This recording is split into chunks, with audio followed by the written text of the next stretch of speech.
ইনসি in ইসতাতাতুম আন তানফুযু মিন আকতারিস সামাওয়াতি ওয়াল আরদি ফানফুযু লা তানফুযুনা ইল্লা বিসুলতান।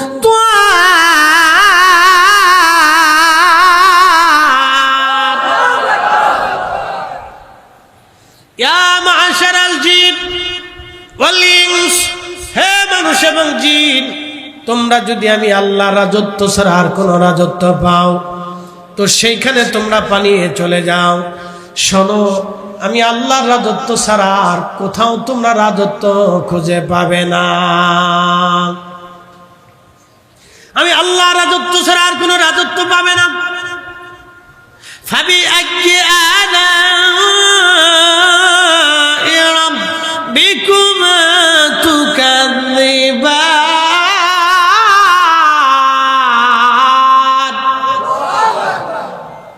হে মানুষ এবং জিন, হে মানুষ এবং জিন, তোমরা বলো আমি আল্লাহর দেওয়া এমন কোন কোন নিয়ামত আছে তোমরা অস্বীকার করবে? বলো, আল্লাহর দেওয়া এমন কোন নিয়ামত নাই যেটা অস্বীকার করতে পারবো।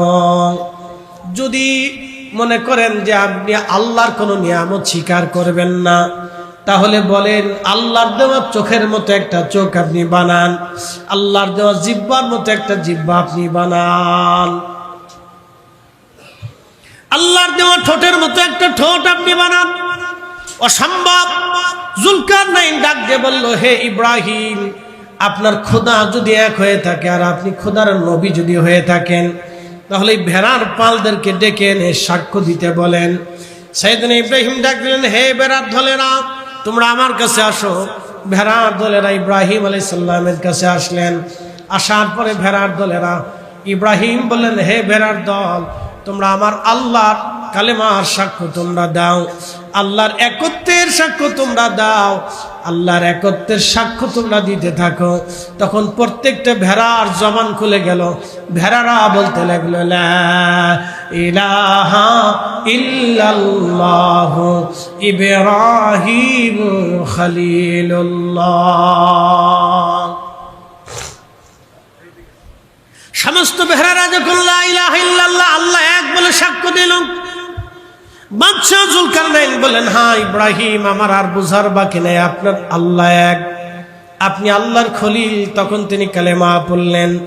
বাদশা জুলকারনাইনকে আল্লাহ तमाम दुनियार बादशाही दिए दिलेन। सूर्যের উদয় স্থানে তিনি যেতে গেলেন, সূর্যের অস্ত স্থানে তিনি গিয়েছিলেন। যেখানে সূর্য ডুবে যায় আল্লাহ তাকে সেই পর্যন্ত নিয়েছেন যা আজও আধুনিক বিজ্ঞানের পক্ষে সম্ভব হয় নাই। সূর্য যেখান থেকে উঠে আল্লাহ সেখানে তাকে নিয়েছেন যা আজও বিজ্ঞানের পক্ষে সেটা সম্ভব হয় নাই। সেই জুলকারনাইনের উজির ছিলেন হযরত খাজা খিজির আলাইহিস সালাতু ওয়াস সালাম। আর খিজির আলাইহিস সালাম সেই জুলকারনাইনের প্রধান উজির ছিলেন। জুলকারনাইন থেকে আল্লাহ তাকে বাঁচাইতে বাঁচাইতে বাঁচাইতে বাঁচাইতে মুসা কালিমুল্লাহ পর্যন্ত নিয়ে আসলেন। মুসা কালিমুল্লাহকে আল্লাহ বলেন, মুসা তুমি এমন একজন লোকের সাক্ষাৎ পাবা যিনি দুই সাগরের মিলন স্থানে তোমার সাথে সাক্ষাৎ হবে। মারাজাল বাহরাইনি ইয়ালতাকিয়ান, দুই সাগরের মিলন স্থান, এক সাগরের পানি ঘোলা আর এক সাগরের পানি পরিষ্কার। কোন সাগর কোন সাগরের ভিতরে আসে না, ঘোলা পরিষ্কারের ভিতরে যায় না, পরিষ্কার ঘোলার ভিতরে যায় না। আর সাগর পর্যন্ত আল্লাহর আইন মেনে চলে। আমরা একমাত্র মানব জাতি আল্লাহর আইন মানি না। কথা বলে ঠিক না বেঠে? সাগর আল্লাহর আইন মানে, সাগর আল্লাহর বিধান মেনে চলে। আল্লাহর দেওয়া সীমানা সাগর মেনে চলে, আল্লাহর দেওয়া সীমানা সাগর মেনে চলে। মারাজাল বাহরাইনি ইয়ালতাকিয়ান, তখন বিজ্ঞানের উদ্ভব ছিল না। 1450 বছর আগে আল্লাহ কোরআনে বললেন দুই সাগরের মিলন স্থান, এক সাগরের পানি আর এক সাগরে যায় না, ঘোলা পানি পরিষ্কারে যায় না, পরিষ্কার পানি ঘোলা পানিতে যায় না। তখনই আল্লাহ বললেন, ফাবি আইয়ি আলাই রাব্বিকুমা তুকাযযিবান, হে মানুষ এবং জিন তোমরা বলো আমি আল্লাহর দেওয়া কোন কোন নিয়ামতকে তুমি অস্বীকার করবে, তুমি বলো। বলো বান্দা বলো, সুযোগ নেই, 1450 বছর আগে কোরআন বলে দিল মারাজাল বাহরাইনি ইয়ালতাকিয়ান। 1450 বছর আগে কোরআন আল্লাহ বলে দিলেন ইয়া মাশারাল জিন ওয়াল ইনস, হে জিন এবং মানব, তোমরা যদি পারো আমার সালতানাত থেকে বের হয়ে চলে যেতে তো চলে যাও। শোনো, আমি আল্লাহর সালতানাতের বাহিরে আর কোন সালতানাত নেই, আর যেতেও পারবে না, যেতেও পারবে না। ভালো করে শুনে নেন, খিজির আলাইহিস সালাতু ওয়াস সালাম পাথরের উপরে মাথা রেখে সবুজ চাদর দিয়ে তিনি ঘুমিয়েছিলেন। আর খিজির আলাইহিস সালাতু ওয়াস সালামের একটা কারামত ছিল, তিনি যেইখানে বসতেন মাটিতে বসলে সাথে সাথে মাটিতে ঘাস হতো। আস্তে হয়ে গেল না? জোরে বলেন, একসাথে বলেন। অনেকে বলেন যে হুজুর গাউসে পাকের এত কারামত শুনলাম, খাজা মাইনুদ্দিন চিশতির এত কারামত শুনলাম, আপনাদের হুজুরের এত কারামত শুনলাম, তো হযরত ওমরের কারামত তো শুনলাম না, হযরত আবু বকরের কারামত তো শুনলাম না, হযরত উসমানের কারামত তো শুনলাম না, হযরত আলীর কারামত তো শুনলাম না। এরা তা আপনাদের ওলিরা কি এদের চাইতে বেশি দামি? কি কথা বল না, যুক্তি দেয় না?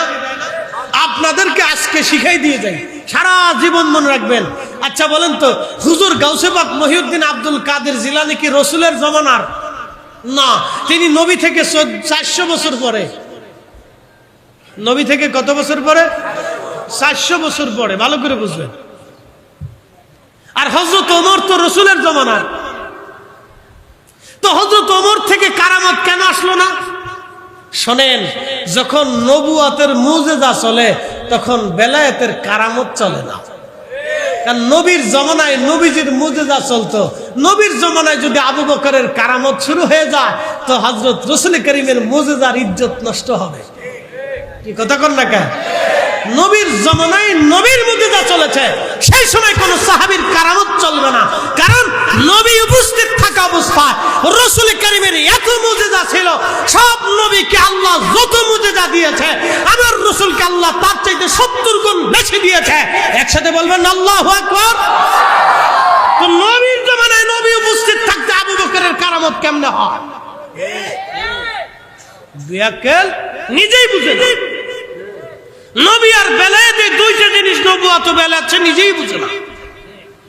এই জন্য রাসূল উপস্থিত থাকা অবস্থা কোন সাহাবীর কারামত হতে পারে না রাসূলের ইজাজত ছাড়া। প্রিয় উপস্থিতি হাজিরিন, ভালো করে শুনে যাবেন। প্রিয় নবী রাহমাতুল লিল আলামিন উপস্থিত থাকা অবস্থায় কারো কারামত চলে না। হযরত খিজির আলাইহিস সালামের জীবনী আপনাদেরকে শোনাইলাম। তিনি যেখানে বসতেন সবুজ শ্যামলে রূপান্তরিত হয়ে যাইত, গাছ তরুলতা পাতা জন্ম নিত। এই জন্য ওনাকে খিজির বলা হতো, খিজির। বন্ধু খুব মনোযোগ দিবেন, ওনাকে খিজির বলা হতো। ভাইজান ভালো করে শুনে যাবেন, খিজির আলাইহিস সালাতু ওয়াস সালাম তিনি চাদর মোড়া দিয়ে শুয়ে আছেন, চাদরের রংটা ছিল সবুজ। অনেকে দেখবেন সবুজ টুপি মাথায় দিলে চিন্তা করে এটা বেদাতি টুপি। আমাদের দেশে অনেকে সবুজ পাগড়ি দেয়, কয় বেদাতি পাগড়ি। সবুজ টুপি অনেকে মাথায় দেয়, কয় বেদাতি টুপি। আরে বেটা, তুমি নিজেই তো জানো না আল্লাহর বেহেশতের পোশাক কিন্তু সবুজ। একবার জোরে বলা যাবে কি মারহাবা? আল্লাহর জান্নাতের পোশাক হবে সবুজ। জান্নাতের পোশাক কি? জোরে বলেন, জান্নাতের পোশাক কি? সবুজ। জান্নাতের পোশাক সবুজ। এই জন্য যারা সবুজ পাগড়ি দেয়, সবুজ টুপিতে জান্নাতি নিদর্শন। একসাথে বলবেন আল্লাহু আকবার। কে বলছে সবুজ? আল্লাহ রাসূলের পাগড়ির রং সবুজ ছিল, কালো ছিল, সাদা ছিল। 3 কোয়ালিটির ছিল, 3 কালারের ছিল, কালো, সবুজ, সাদা। আল্লাহ রাসূলের পোশাক ছিল সবুজ এবং সাদা এবং কালো, 3 পোশাক পরতেন। নবীজির চাদর ছিল কালো চাদর, সহিহ মুসলিমে বর্ণনা আসছে। রাসূল করিমের চাদর ছিল সবুজ, সহিহ মুসলিমে বর্ণনা আসছে।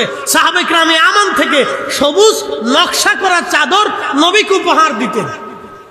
আল্লাহ রসুলের জুব্বা ছিলেন সবুজ, সবুজ জুব্বা, সবুজ পোশাক নবী পছন্দ করতেন, বলতেন এটা ফেরেশতাদের পোশাক। জিবরাইল আলাইহিস সালাম সাদা পোশাক পরিহিত অবস্থায় নবীজির দপ্তরে ওহী নিয়ে আসতো। একসাথে বলবেন আল্লাহু আকবার।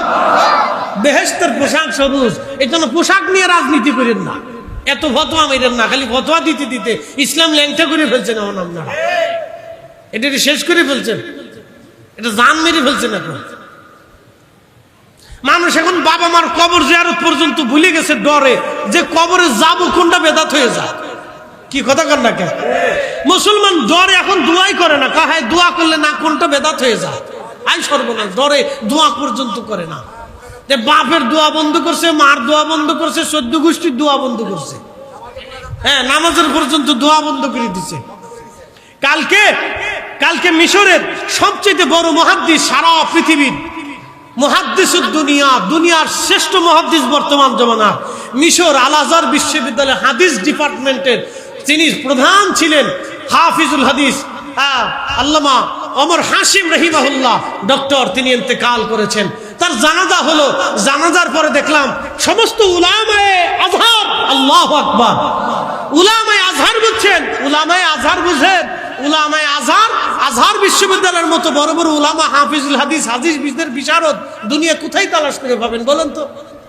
না আমাকে একটা বিশ্ববিদ্যালয় দেখান যে এই বিশ্ববিদ্যালয়ে এই মাদ্রাসার বড় বড় মুহাদ্দিসরা, আজহার বিশ্ববিদ্যালয়ের মুহাদ্দিসদের থেকে বড় মুহাদ্দিস আমাকে দেখান। আজহারি মুহাদ্দিসরা দাঁড়াইয়া তিনার জানাজার নামাজের পরে দোয়া করলেন। বাংলাদেশে হলে বেদাতের ফতোয়ার ছোটে অস্থির হয়ে যাইত, কথা কর না ঠিক কিনা? খালি বেদাতের ফতোয়া বাংলাদেশে। এগুলি বাদ দেন, বাদ দেন, বহু হয়েছে, এই উম্মতের অনেক ক্ষতি হয়েছে, আর ক্ষতি করেন না। এই উম্মতের সন্তানরা এখন বাবা মার জন্য দোয়া বন্ধ করে দিছে। এই কথা কর না কে? কথা কর। ডরে বাড়িতে কোরআন খতম পর্যন্ত দেয় না, কোরআন খতম বন্ধ করেছে, কোরআন খতম বলে কারণ কি? বলে বেদাত। ডরে বাড়িতে আগে উলামায়ে কেরাম ডেকে, তলবে ইলম ডেকে মানুষরা বাসা বাড়িতে কোরআনের খতম দিত। কি কথা কর না কেন? এখন ডরে দেয় না, যে না জানি বেদাত হয়ে যায়। আল্লাহর পবিত্র কোরআনের তেলাওয়াত পর্যন্ত বন্ধ হয়ে গেছে। এই উম্মতের কপালে শনি সামনে দাঁড়ায় দিয়েছে, শনি শনি শনি শনি দাঁড়ায় দিয়েছে, শনি। আমি কয়েকদিন আগে মালদ্বীপে ছিলাম মাহফিলে, মালদ্বীপে ইসলাম গেছেই কোরআন তেলাওয়াতের মাধ্যম দিয়ে। একসাথে বলবেন আল্লাহু আকবার। হ্যাঁ, কোরআন তেলাওয়াতের মাধ্যম দিয়ে মালদ্বীপে ইসলাম গেছে। আজ থেকে মাত্র 400 বছর আগে, নবীজির তিরোধানের 1000 বছর পরে মালদ্বীপে ইসলাম এসেছে। একজন বুজুর্গ ইব্রাহিম ইস্কান্দারি রাহিমাহুল্লাহর হাত ধরে মালয়েশিয়াতে ইসলাম গেছে কোরআন তেলাওয়াতের মাধ্যম দিয়ে। একসাথে বলবেন আল্লাহু আকবার। আর আপনি সেই কোরআন তেলাওয়াতের বিরুদ্ধে ফতোয়া মেরে দিয়ে বন্ধ করে দিয়েছেন। ইস, বিরাট বড় বুজুর্গের কাজ করে দিয়েছে। উনি দেখাচ্ছে আমি ইসলামের বিরাট খেদমত করে ফেলছি। শয়তান দূরে দাঁড়ায় দাঁড়া হাসে, কয় বাপ 1400 বছরে যা পারি নাই তা তোরা করে দিছিস। মন খারাপ করেন না ভাই, দুঃখে বলতেছি। বেটা, মুসলমানের ঘরে কোরআন শরীফ খতম হবে না তো হিন্দুর ঘরে হবে নাকি? মুসলমানের ঘরে কোরআন খতম হবে না তো খ্রিস্টানের ঘরে কোরআন খতম হবে নাকি? মুসলমানের ঘরে ঘরেই কোরআন খতম হবে। কথা বলেন ঠিক কিনা? ফতোয়া মেরে বন্ধ করে দিছে। বলে কি বেদাত? সাহাবীরা করে নাই। কে বলছে সাহাবীরা করে নাই? আজকে এক শতানের ওয়াজ শুনতেছি, এটা কি কয় জানেন? মসজিদে যে সানি আজান হয়, জুমার দিনে সানি আজান।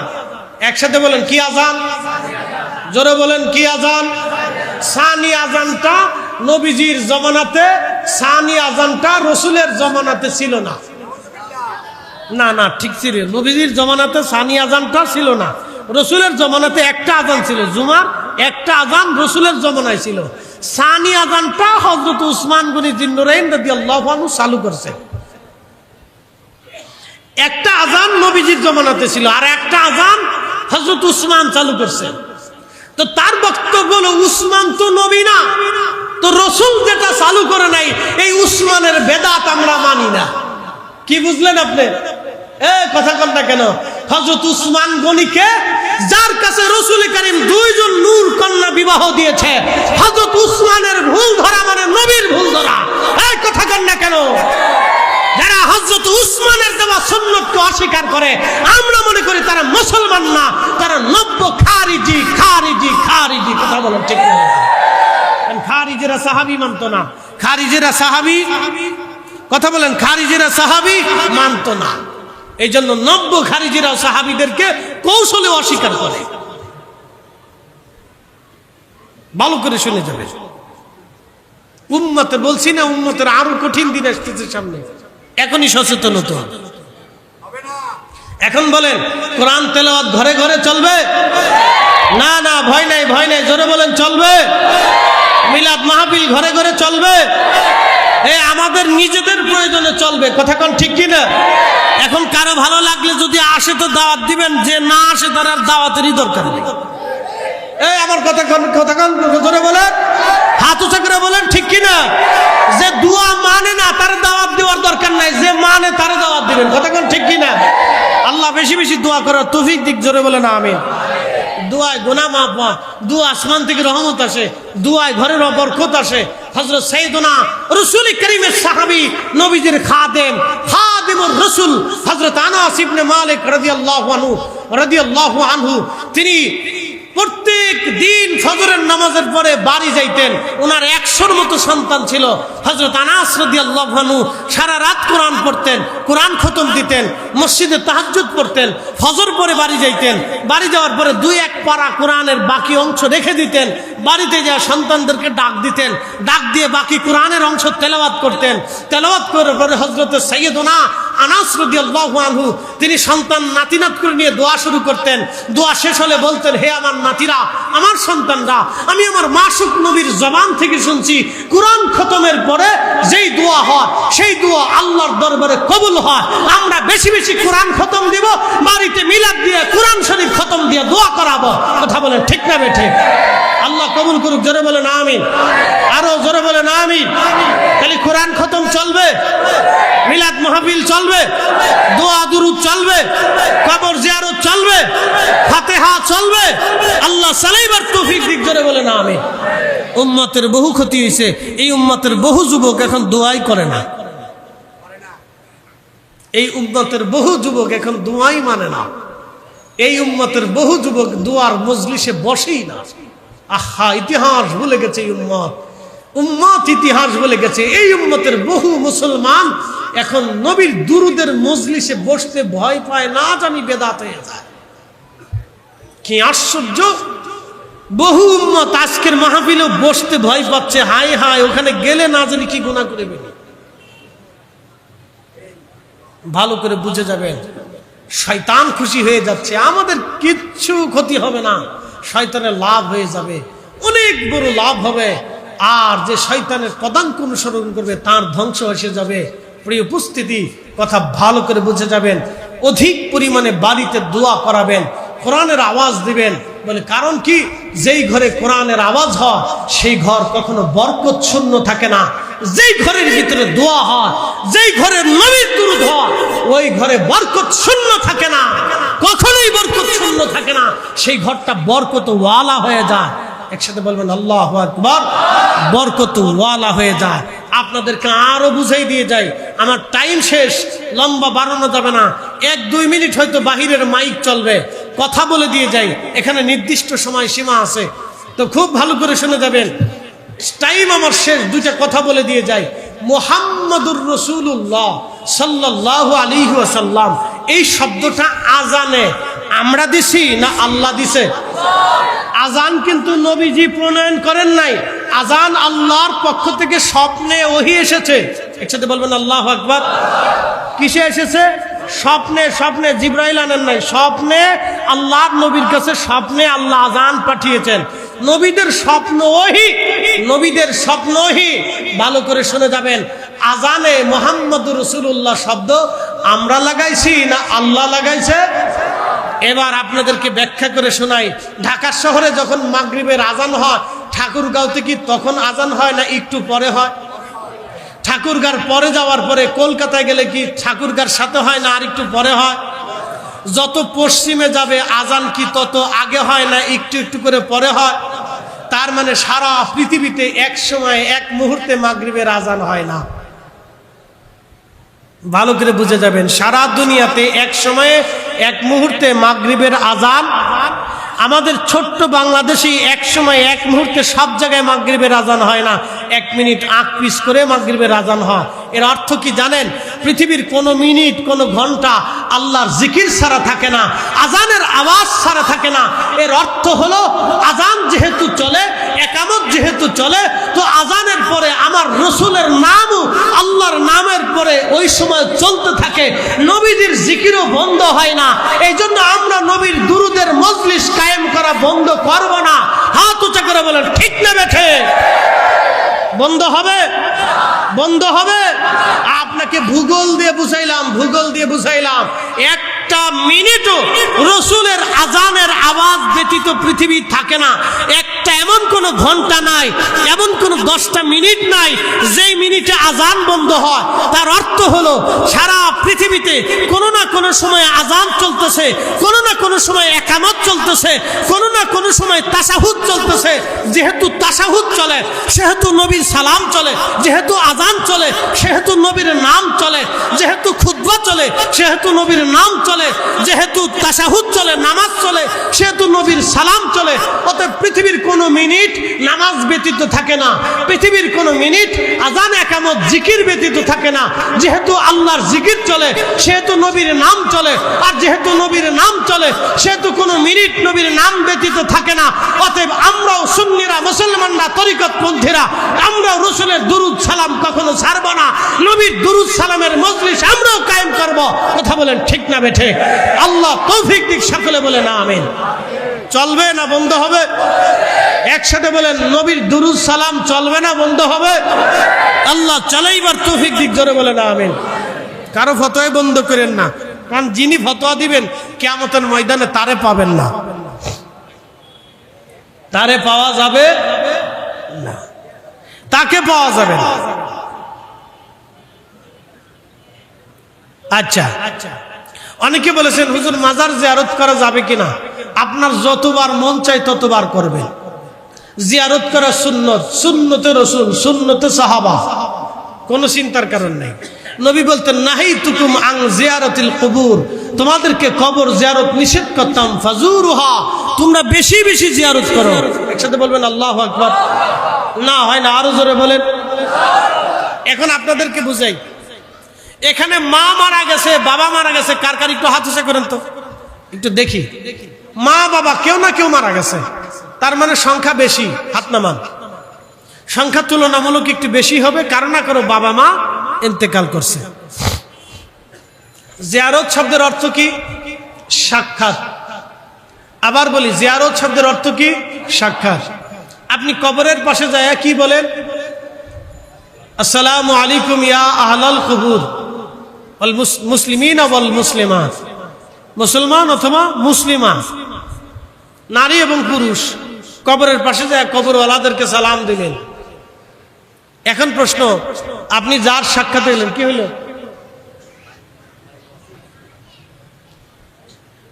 আচ্ছা, তো বাইরের নাটা থাকলে ভিতরটা দিয়ে দেন।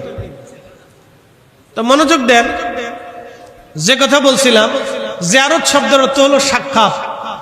আপনি সাক্ষাতে গেছেন, যার সাক্ষাতে গেছেন আপনি তাকে দেখেন না, কিন্তু সে আপনাকে দেখে। এটা আপনাদের বিশ্বাস হয়? বুঝাইতেছি। মানুষ মনে করে যে মানুষ মরে গেলে মানুষের সব শেষ। ডাহা মিথ্যা কথা। এই কথার কোনো ভিত্তি নেই। এটা ইসলামী আকীদা না, এটা শয়তানি আকীদা। আবার বলি, আল্লাহর কসম করে বলি, এটা শয়তানের আকীদা। মানুষ মরে গেলে মানুষের শেষ হয় না। আপনাদেরকে আবার বলি, আরে ভাই, আপনার মাইক, ঢাকার মাইকের যদি হালত এটা হয়, এর চেয়ে গ্রামের মাইকই তো ভালো। এটা আমি ওয়াজ করলে মনে হচ্ছে যে আমি এখানে মমতাজের গান গাইতেছি। হ্যাঁ, বেডি এমনি জেলখানার ভিতরে আছে। বেডির বিরুদ্ধে একদিন কথা কইছিলাম, মানিকগঞ্জে যাইয়া, পরের দিন দিয়ে আমার বাইক পুলিশ চলে গেছে। তাহলে ব্যাপার কি? আপনি কালকে কি কইছেন? যা কর তা তো কইছি, তো অসুবিধা কি? কেন বলা যাবে না? আপনার নামে অভিযোগ আছে, যাক, অভিযোগ আছে তো ভালো কথা। কি করার আছে? বুঝতে পারছেন তো? খুব মনোযোগ দেন, আমার দিকে তাকান। আমি এখানে গান গাইতেছি না ভাই, একটু সাউন্ডটা লেভেল করে দেন। হ্যাঁ, যেমন আছে এমনি করে দেন। আমি আপনার মাইকের জন্য কিন্তু আজকে ওয়াজ মজা হয়েছি না, এটা বেটার আওয়াজ করে খালি, সেটিং হয়েছে না, বাইরে কি হয়েছে জানি না। ভালো করে শোনেন, আমরা ছিলাম এক জগতে, এটার নাম রুহের জগৎ। রুহে থেকে আসছি রেহেমের জগতে। রেহেমের জগতে কবে আসছি? শোনেন, মানুষ বলে মরে গেলে শেষ হয়ে যায়। কে বলছে? মায়ের পেটের ভিতরে 4 মাস বয়স যেই দিন, সেই দিন আল্লাহ আমার রুহ আমার মায়ের পেটে আমাকে দিছে। 4 মাস। কয় মাস? 4 মাস। 4 মাসের সময় রুহ আসছে। 120 দিনের মাথা। কতদিন? 120 দিন। যেই দিন হয়েছে সেই দিন আল্লাহ রুহ দিয়েছে। রুহ দিয়ে জিব্রাইলকে বলছে 4টা জিনিস লেখো। 1 নম্বরে সে কি খাবে সেটা লিখে দাও। 2 নম্বরে সে কি পরিমাণে অর্থওয়ালা হবে সেটাও লিখে দাও। 3 নম্বরে সে কি ইজ্জতওয়ালা হবে সেটাও লিখে দাও। 4 নম্বরে সে জান্নাতি হবে নাকি জাহান্নামী হবে লিখে দাও। ভালো করে বুঝে যায়। 120 দিনের মাথায় আসছি। এরপরে মার পেট থেকে দুনিয়াতে আসছি। দুনিয়া থেকে আসার পরে এই দেহরে রাইখা আল্লাহ ইঞ্জিন নিয়ে চলে যাবে। ইঞ্জিনের নাম রূহ। রূহ নিয়ে চলে যাবে কোন জায়গা? ইল্লিনে, সিজ্জিনে। আমার বডিটা রাখবে কবরে। কবরে আল্লাহ আবার রূহ ফেরত দিবে। ফেরত দইয়া মুনকার নাকির আনিয়া আল্লাহ প্রশ্ন করাবে। একসাথে বলবেন আল্লাহু আকবার। কি করাবে? জোরে বলেন। প্রশ্ন করাবে। মানুষ মরে যাওয়ার পরে শেষ হয় না, মরে যাওয়ার পরে আর এক জিন্দিগি শুরু হয়। এটা বলা হয় আলমে বারজাখের জিন্দিগি। এই জিন্দিগি শেষ হয়ে যাবে। আল্লাহ কোরআনে বলেন ওয়াইদাল কুবুরু বুসিরাত, কবর থেকে মানুষ উদ্দোলিত হয়ে হাসরের মাঠের দিকে দৌড়াইতে থাকবে। এই কবর থেকে উঠে আবার মানুষ দৌড়াইতে থাকবে। তো কবরের জিন্দিগি হাসর পর্যন্ত। এরপর আল্লাহ বলেন অবিল আখিরাতি হুম ইউকিনুন, তোমরা আখিরাতে বিশ্বাসী হও। সেই আখিরাতে আপনাকে দাঁড়াইতে হবে। সেই দিন কিন্তু পোশাক থাকবে না। প্রেসিডেন্ট, প্রধানমন্ত্রী, রাষ্ট্রপতি, আমরা যারা বসে আছি, আপনার সামনে যিনি বক্তব্য দিচ্ছে, আপনারা যারা শুনতেছেন, ধনী দরিদ্র, এই শহরের হাজার হাজার কোটি টাকার মালিক, কারো পোশাক থাকবে না। যারা এই গরিব মানুষের টাকা চুরি করে খাইছে তাদেরও পোশাক থাকবে না, ওরাও ল্যাংটা থাকবে। সেই দিন আল্লাহর সামনে দাঁড়াবে বস্ত্রহীন, পোশাকবিহীন অবস্থা। তবে শুনে রাখেন, একমাত্র জান্নাতের পোশাক থাকবে আমার রাসূলের গা মোবারকে। একসাথে বলবেন আল্লাহু আকবার। ওনার আলাদা সুপ্রিম পাওয়ার, আর আপনি মানলেও মানতে পারেন, না মানলেও মানতে পারেন। আমাদের আরেক দাওয়াতি ভাই, তিনি আজকে সংবাদ সম্মেলনে বলতে যাইয়া তার মুখে ভুল হয়েছে না জবানে ভুল হয়েছে জানি না, তিনি বলেই ফেলছেন নবীজি যেহেতু সংবাদ বাহক, অতএব নবীজি সাংবাদিক ছিলেন। কি বুঝলেন আপনি?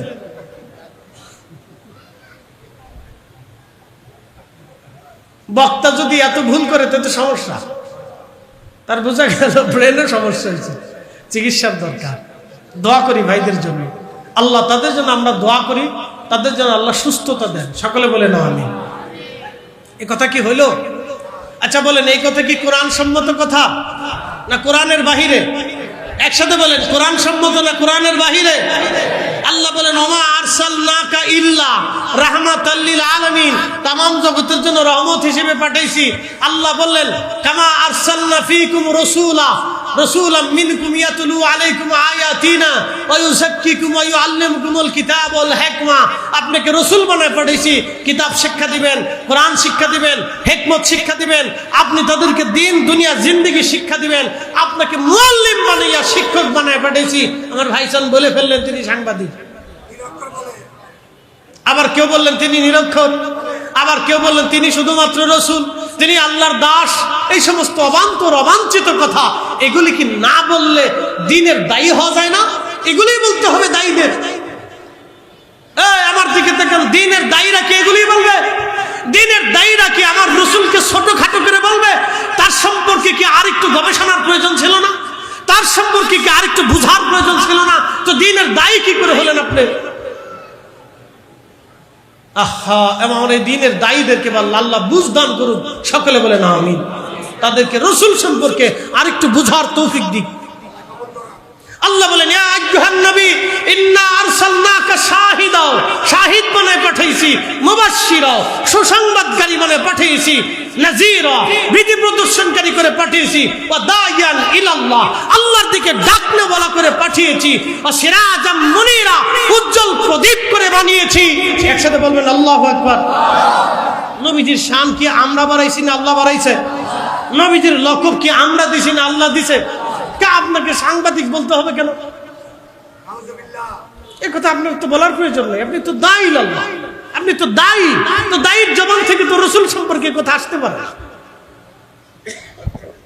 প্রিয় উপস্থিতি, খুব মনোযোগ দেবেন, এদিকে যাব না। তাহলে বলেন, কবরের জিন্দেগি কি শেষ না আর একটা জীবন? আর একটা জীবন। ওই কবরে ইল্লিন হবে, সিজ্জিন হবে, জান্নাত হবে, জাহান্নাম হবে। আল্লাহর নবী বলেন, আল কবরু রাউযাতুম মিন রিয়াজিল জান্নাহ, আল কবরু হুফারুম মিন হুফারাতিন নার। কোন কোন কবর হবে জান্নাতের বাগান, কোন কোন কবর হবে জাহান্নামের বাগান। জাহান্নামের টুকরা হবে, জান্নাতের বাগান হবে কোন কোন কবর।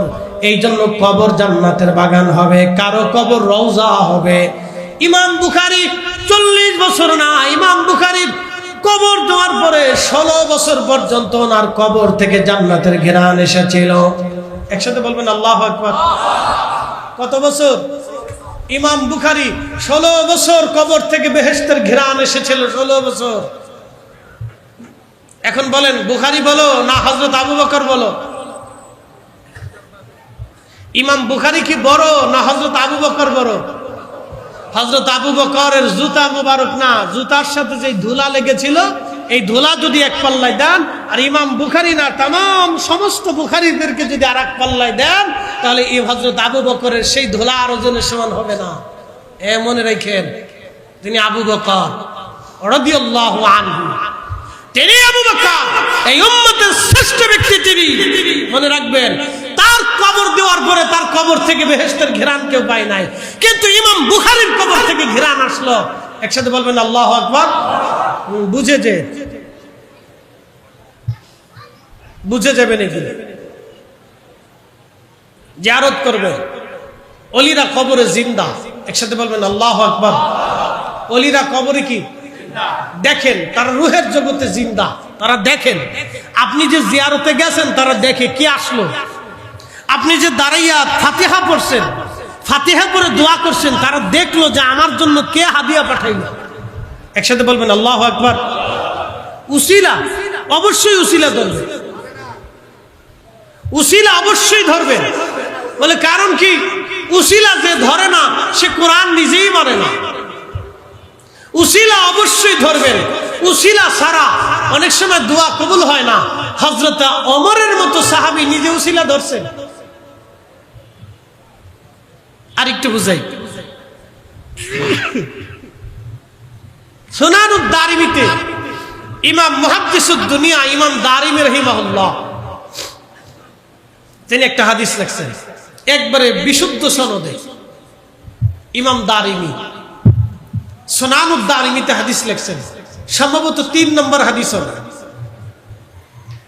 মদিনাতে দুর্ভিক্ষ হলো, আমার দিকে তাকাবেন, মদিনায় দুর্ভিক্ষ হলো, সারা মদিনাতে দুর্ভিক্ষ। দুর্ভিক্ষের কারণে মানুষের জীবন খুব কষ্টে অতিবাহিত হতে লাগলো। বৃষ্টির অভাবে খেজুর গাছ পর্যন্ত শুকায় যেতে লাগলো। সাহাবীরা আসলেন, সাহাবীরা এসে বললেন, ওগো আম্মা জান, মদিনাতে বৃষ্টি নাই, বৃষ্টির অভাবে মদিনায় দুর্ভিক্ষ লেগে গেছে। ওগো আম্মা, মদিনায় বৃষ্টির প্রয়োজন। আম্মা জান আয়েশা সিদ্দিকাকে, নবীজির স্ত্রী, আমাদের মা, নবীর দর্শ থেকে তিনি হাদিস উম্মতকে শিখিয়েছেন। তিনি মুহাদ্দিসুদ দুনিয়া, দুনিয়ার সমস্ত মানুষের তিনি মুহাদ্দিস, হাদিসের শিক্ষক। একসাথে বলবেন আল্লাহু আকবার। না হয় না, আরো জোরে বলেন।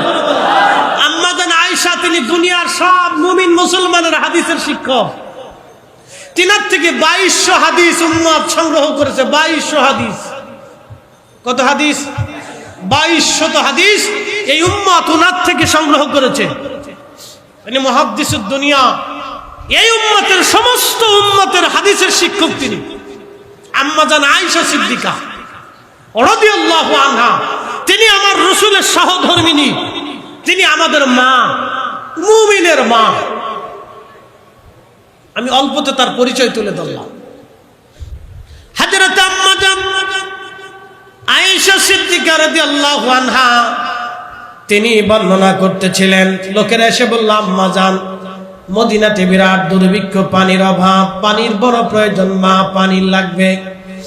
আম্মা জান আয়েশা তাদেরকে সালাতুল ইস্তিসকার কথা বলেন নাই।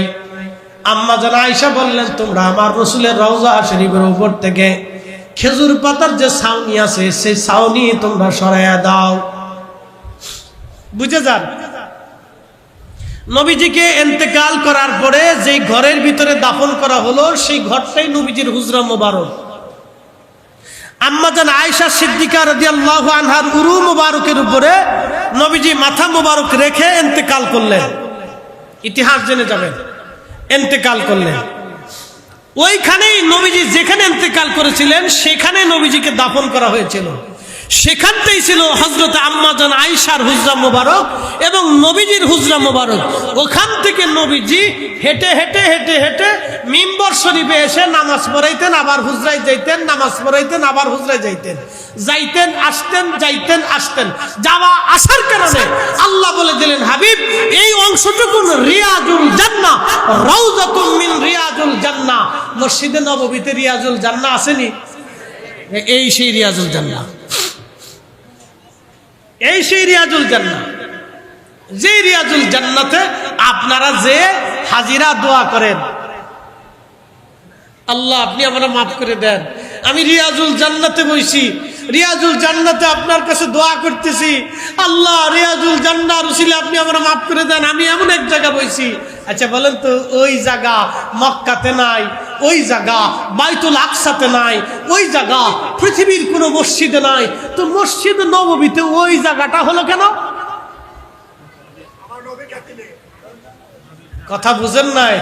যাকে দিয়ে সিন্নি খাইলেন তাকেই চিনলেন না। ইস আশ্চর্য! এই শুনে যান, ভালো করে শুনে যান, যদি বুঝে না আসে আবার বলতেছি, আবার বলতেছি, বাইতুল আকসাতে যেখানে যুদ্ধ হচ্ছে, এই বাইতুল আকসাতে 70,000 নবী আসলেন, কিন্তু রিয়াজুল জান্নাহ নাই। মক্কাতুল মুকাররমাতে 2,24,000 নবীরা তাওয়াফ করলেন, কিন্তু রিয়াজুল জান্নাহ নাই।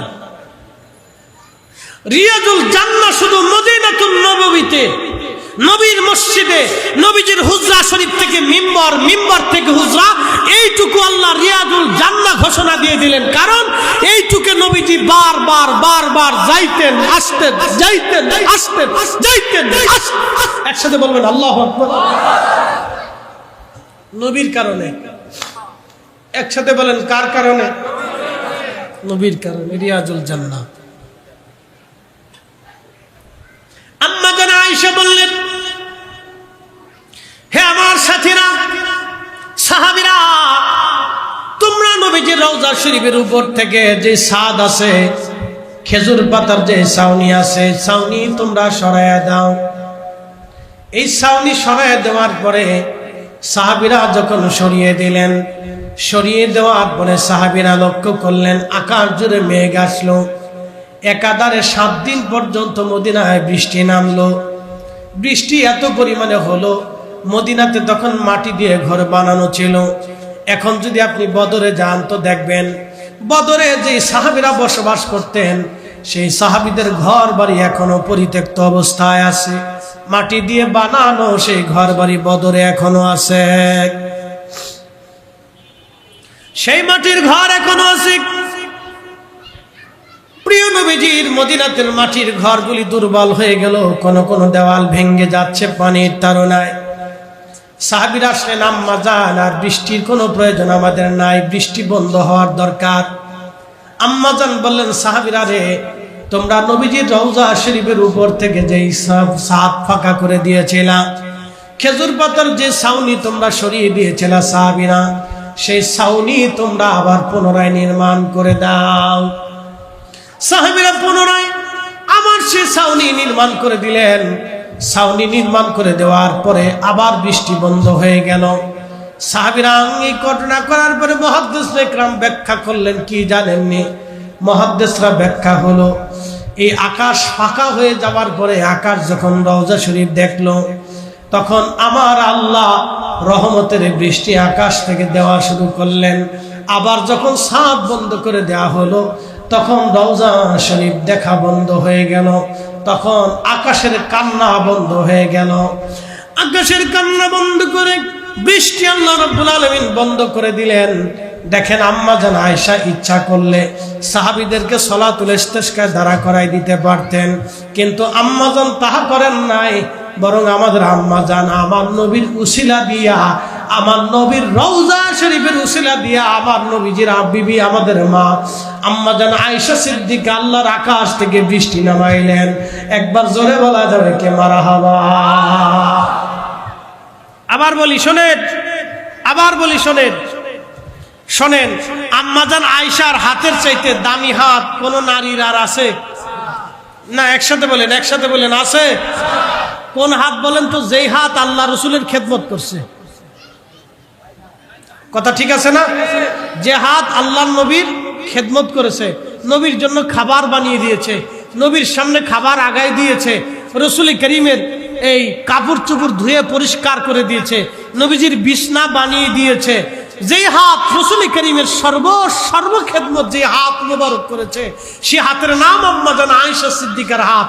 এই হাতের চাইতে কোন হাত দামি হতে পারে বলেন তো? সেই হাত আল্লাহর দরবারে আম্মা জান বাড়াইলেই তো বৃষ্টি হতো, কিন্তু তিনি তাহা করেন নাই, বরং সাহাবীদেরকে রসুলের উসিলা দেওয়াইছেন।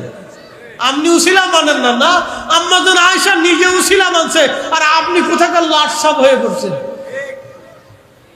কোথাকার বুজুর্গ হয়ে পড়ছেন। বুজুর্গ মিয়া, কিসের বুজুর্গ আপনি? আপনার অতীত তালাশ করে দেখলে দেখা যাবে আপনি বহু কবিরা গুনাহ করছেন, আপনি বুজুর্গ সাজছেন। ওগুলো বাদ দেন।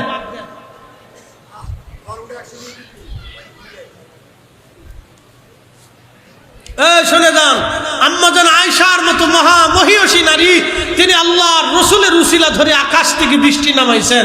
একসাথে বলবেন আল্লাহু আকবার।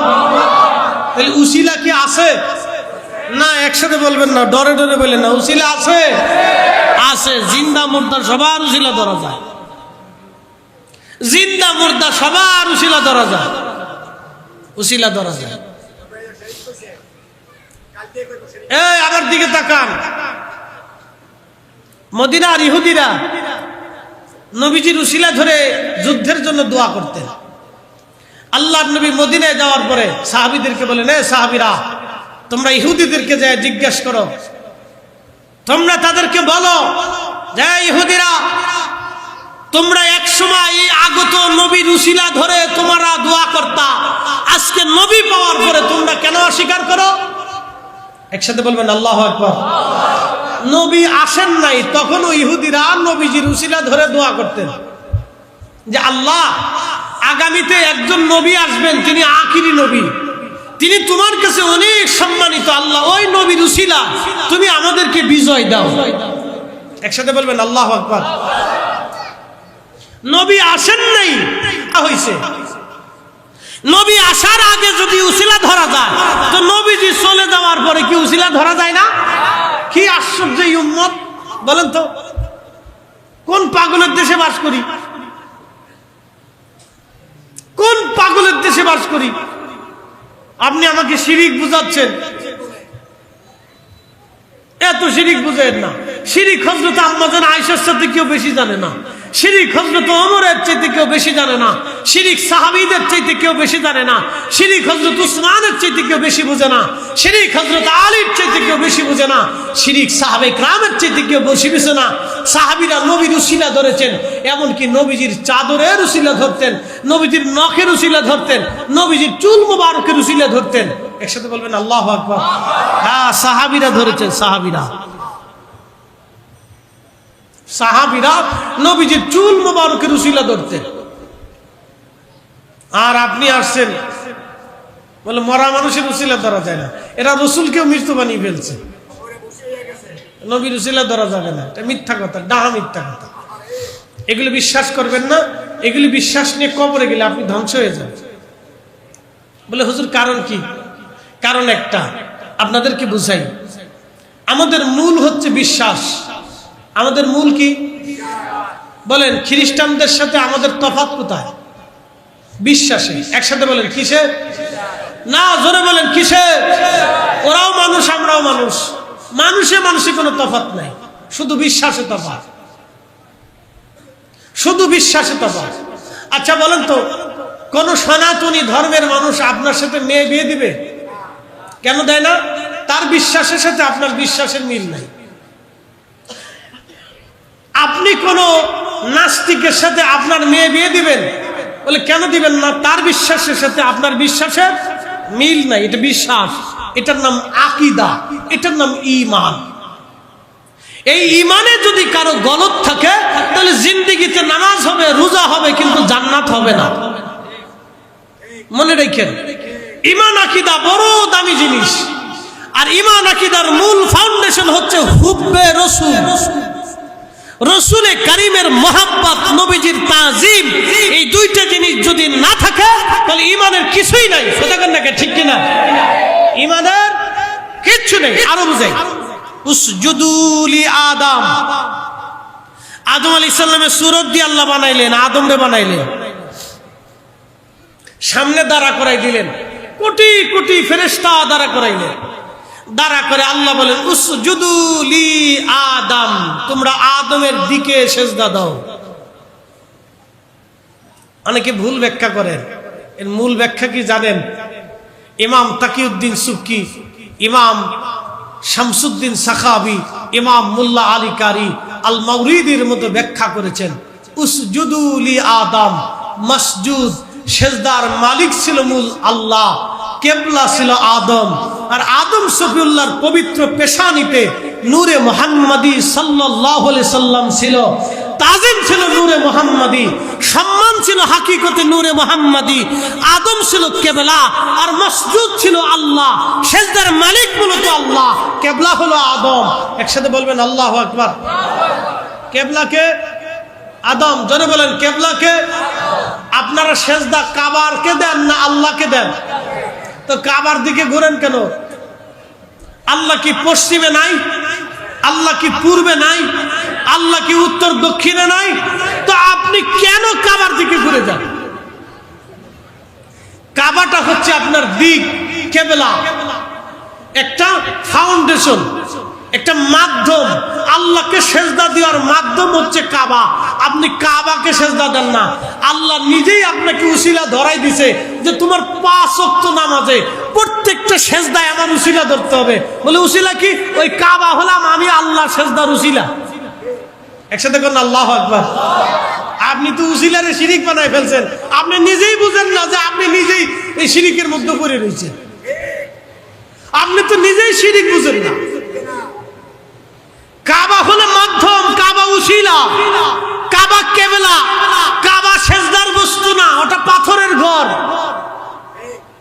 আল্লাহ কোরআনে বলছেন ইন্না আউওয়ালা বাইতিন উদিয়া লিন-নাসি লাল্লাযী বিবাক্কাতা মুবারাকান হুদাল লিল আলামিন।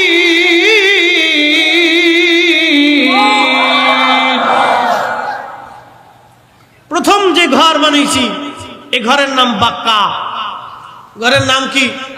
বাক্কা। এখন নাম কি? তো মক্কা কেন কন? আল্লাহ কোরআনে বলছে বাক্কা, আপনি মক্কা কন কেন? আপনারই সাহস কেটাই দিচ্ছে। ইন্না আউওয়ালা বাইতিন উদিয়া লিন-নাসি লাল্লাযী বিবাক্কাতা মুবারাকান। আমরা বলি না মক্কা শরীফ, মক্কাতুল মুকাররমা, মুবারকময় মক্কা। বিবাক্কাতা মুবারাকান হুদাল লিল আলামিন। এই কাবাকে কেন্দ্র করে, এই কাবাকে মাধ্যম করে আমি तमाम দুনিয়াকে হেদায়েত করব। একসাথে বলবেন আল্লাহু আকবার। কাবার আরেকটা নাম হচ্ছে উম্মুল কুরা, জমিনের মা। সমস্ত মসজিদ দেখেন, এই মসজিদের মা হচ্ছে কাবা। মসজিদের মূল হচ্ছে কাবা। পৃথিবীতে যত মসজিদ আছে সব মসজিদের মূল হচ্ছে কাবা।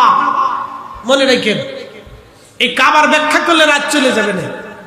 মসজিদের মূল হচ্ছে কাবা, কাবা শরীফ সমস্ত মসজিদের মূল। এই জন্য এটার নাম উম্মুল কুরা। সমস্ত কুরআনের মা হচ্ছে সূরা ফাতিহা। একসাথে বলবেন আল্লাহু আকবার। সূরার নাম কি?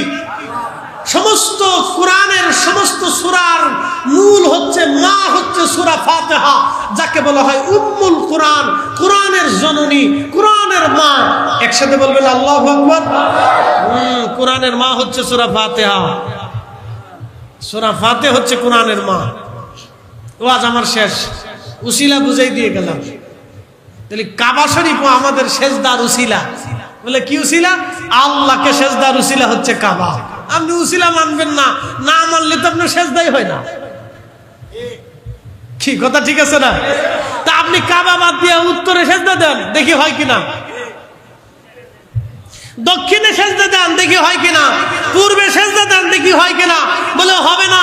আপনাকে লোকেরা ঘুরাই দিয়ে বলবে, মিয়া তুমি আলেম হইয়া কাবা শরীফের দিকে সেজদা না দিয়ে তুমি দক্ষিণে দিতেছ মিয়া, তুমি তো নিজেই নামাজ বুঝো না। তাহলে আপনি বলবেন আমি কি কাবাকে সেজদা দেব? আমার আল্লাহ উত্তরে আছে, দক্ষিণে আছে, পূর্বে আছে, পশ্চিমে আছে, সব দিকে আল্লাহ আছে, তা আমি উত্তরে দিয়ে দিই। উত্তর দিলে হবে না, নামাজ কিয়ামত পর্যন্ত হবে না। বলে কারণ আল্লাহ কাবার দিকে মুখ করাকে ফরজ করে দিয়েছেন। এই কাবা হলো আল্লাহকে সেজদা দেওয়ার উসিলা। একসাথে বলবেন আল্লাহু আকবার। কাবা কি? জোরে বলেন, কাবা কি? কাকে সেজদা দেওয়ার উসিলা? আল্লাহকে সেজদা দেওয়ার উসিলা। আমরা কাবারে সেজদা দেই না, সেজদা আল্লাহকে দেই। আপনি উসিলা মানলেন না, আপনি নিজেই তো উসিলা বুঝেন না।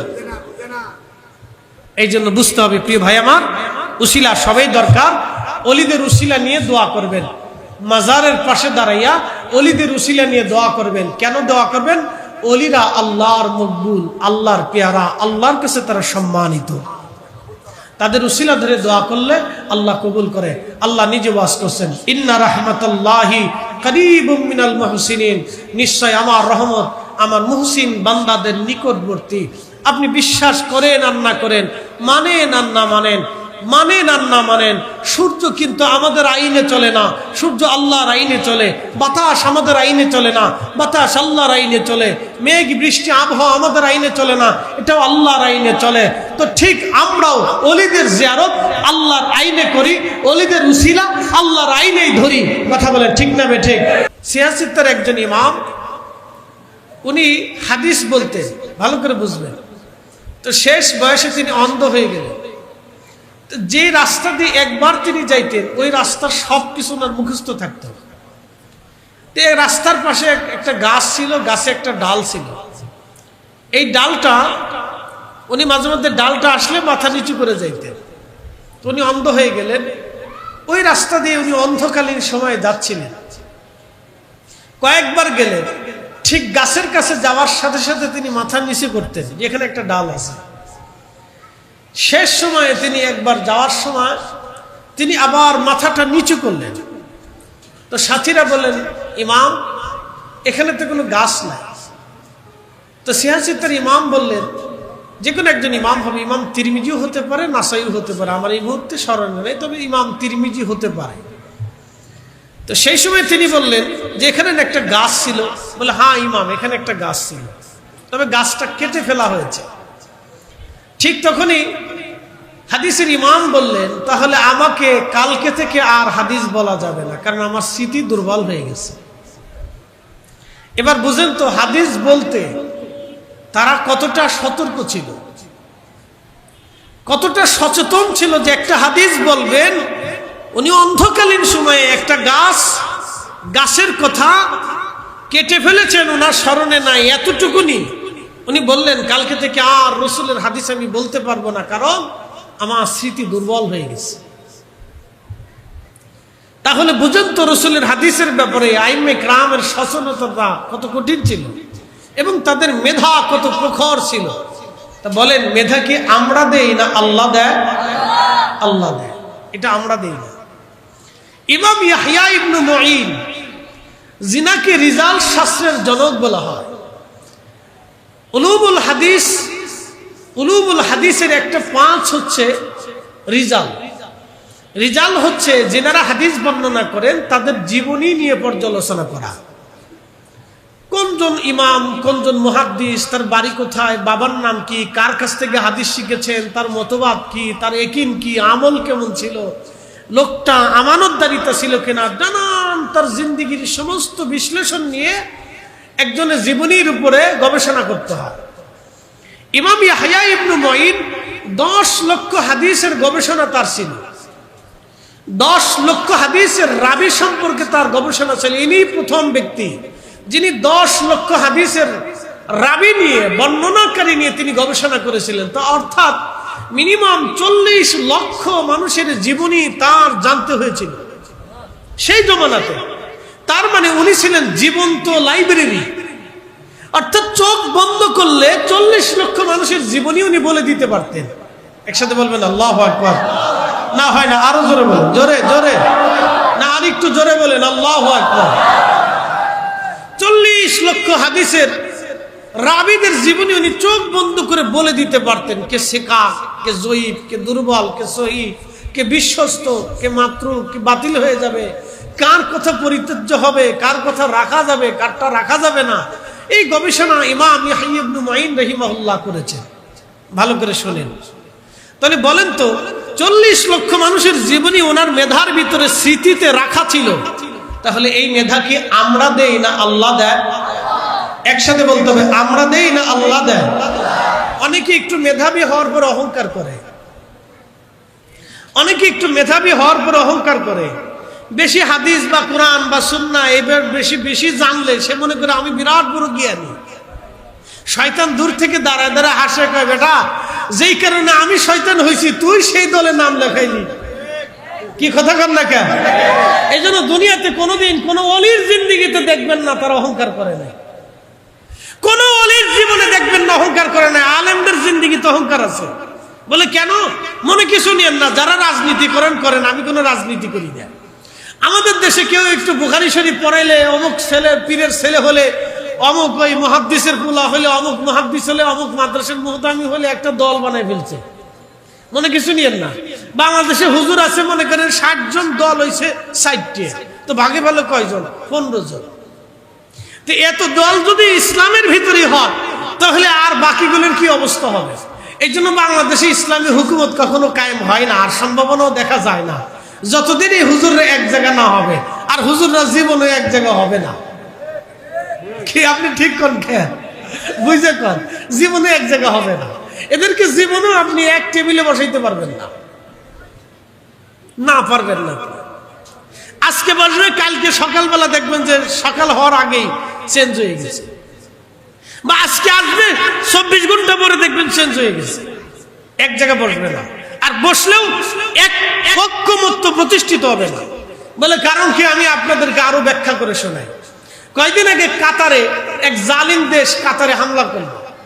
মুসলমানদের 50টা দেশ একত্রিত হলো, এক জায়গায় বসে হামরি তামরি, এটা করবে সেটা করবে। শেষ পর্যন্ত তারা মিটিং শেষ করলো কোনো উদ্দেশ্যবিহীন ছাড়া, কোনো সিদ্ধান্তবিহীন তারা মিটিং শেষ করলো। মুসলমানের মাত্র 50টা দেশ এক জায়গায় বসে একত্রিত, একমত, এক পথ হতে পারে নাই। অথচ আপনি দেখেন ইউরোপের হাজার হাজার মানুষ শত শত জাহাজ নিয়ে তারা আসছে গাজাতে, তারা ত্রাণ দেওয়ার জন্য। অথচ পাশেই মুসলিম দেশের বড় বড় ধনী দারিদ্র থাকার পরেও, দানশীল দানবীররা থাকার পরেও তারা আজ পর্যন্ত গাজার জন্য কিছু করতে পারে নাই। কথা বলেন ঠিক কিনা? ব্যর্থতা আমাদের অনেক বড়। খালি দোষ নেই এদেশের পীর মাসিক সুফিরা বেদাতি বেদাতি বেদাতি। আরে বেটা, সুফিরা দেশে না আসলে তুমি কালেমাই খুঁজে পাইতা না, আজানি খুঁজে পাইতা না, দিনই খুঁজে পাইতা না। কথা বলেন না কেন? হ্যাঁ, সুফি না আসলে দিন পেতেন না, ওলি না আসলে দিন পেতেন না। আল্লাহর কসম করে বলি, ওয়াল্লাহি বিল্লাহি তাল্লাহি, যেই মালিকের হাতে একময় দেন, যেই মালিকের হাতে আমার জীবন, যেই মালিকের হাতে আমাদের মৃত্যু, যেই মালিকের হাতে আসমান, যেই মালিকের হাতে ক্ষমতা, যেই মালিকের হাতে জমিন, যেই মালিকের হাতে সৃষ্টি পরিচালিত হয়, ওই মালিকের কসম করে বলি যদি খাজা বাবা আজমিরি সেই দিন না আসতেন তাহলে কালেমার স্বাদ নসিব হতো না। যদি মুজাদ্দিদ আল ফেসানি না আসতেন কালেমার স্বাদ নসিব হতো না। যদি বদর 360 আউলিয়া শাহজালাল ইয়ামানি না আসতেন তো কালেমার স্বাদ নসিব হতো না।